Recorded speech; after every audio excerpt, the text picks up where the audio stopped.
Every day we hear from politicians in this country, but it's not every day that we get to meet their families and see them with their kids. I know, it's really unusual. And just ahead of this Father's Day, we went to Capitol Hill to introduce you to lawmakers from both parties who don't just want you to see them as politicians, but as dads. Here's ABC's Jay O'Brien. At 10 months old, Haj Gomez has roamed the halls of Congress. That's all right. We like babies. You don't have to worry about it. He's met with the president, even went viral watching all 15 rounds of the historic McCarthy speaker fight. There he goes. All from the arms of his dad, California Congressman Jimmy Gomez. He's a famous little baby, so I'm just riding his coattails. If you can give a good burp for the boom mic. Haj's charm and Gomez's newfound fame as a working dad led the lawmaker this year to create the Dad's Caucus, a group of now 28 lawmakers, all Democrats, focusing on big-picture parenting issues like expanding the child tax credit and paid family leave. Co-founded with Representatives Andy Kim and Dan Goldman. Raise your hand if you feel like being a dad has made you a better member of Congress. Now I get other issues in a more visceral sense, like the child care.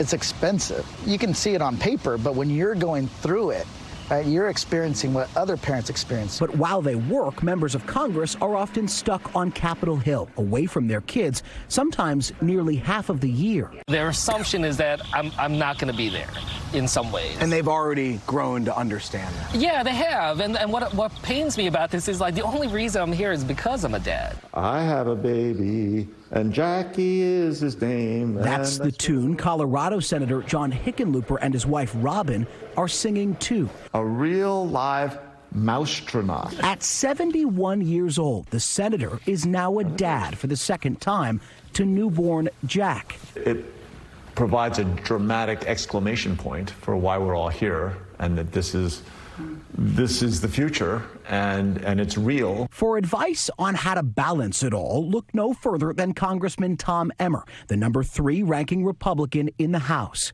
They come first. Kids come first no matter what. I've actually had this conversation with members already. Your family comes first. Emmer and his wife raised 6 boys and 1 girl. A hockey dad and coach turned congressman, carrying those lessons from the rink to D.C. All the personalities are different. People have up days and down days. And like my wife has always said when we had everybody at home, she called it organized chaos, right? And that's what it's like up here, too. There you go. According to Pew Research data, while fathers have increased their child care workload over the years, moms still report taking on the most responsibility. And in the Dad's Caucus, they're well aware of that. The burden still disproportionately falls on mothers, and part of what we're trying to do is uplift the responsibility that dads have for families. So when he's home, he's on dad duty? Yes, for sure. When he's home, he is handed the baby as soon as he walks in the door. Jimmy and Mary Gomez will tell you they wouldn't trade the papoose or the Capitol Hill diaper changes for the world. For them, Haj, with his wide eyes, always looking toward the future, is a symbol of what they're working so hard for. It's definitely a lot more meaningful than before I had any kids. Makes it a lot more worth it. It makes it worth it. Cool to see them with their Very kids cool. and their families. Our thanks to Jay O'Brien for that report. Well, up next right here on GMA.